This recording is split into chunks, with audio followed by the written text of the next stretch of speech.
banda terrorista empiece a matar, antes hace falta que cumpla una precondición básica: conseguir dinero.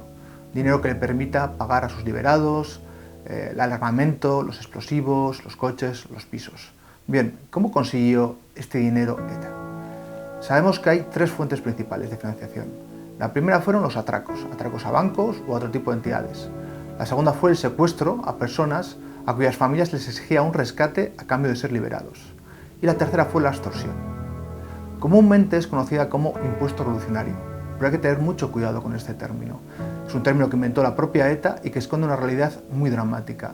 Fue un chantaje económico sistemático al que se cometió a directivos, empresarios y ejecutivos en el País Vasco y Navarra, a veces también en el resto de España.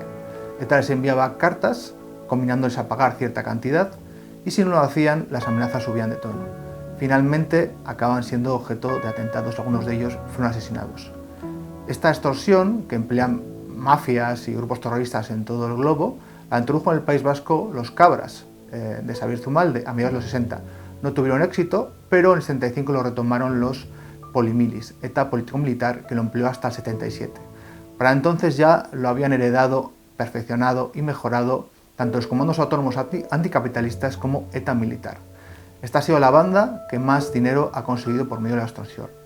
¿Cuántos empresarios pagaron? No lo sabemos con certeza. Sí sabemos que desde 1993 hasta que deja de cobrarlo, ETA extorsionó o intentó extorsionar, es decir, envió cartas a 10.000 empresarios. No sabemos cuántos empresarios fueron extorsionados antes. Lo que sí tenemos la certeza es que ese dinero le permitió a ETA sobrevivir hasta 2018.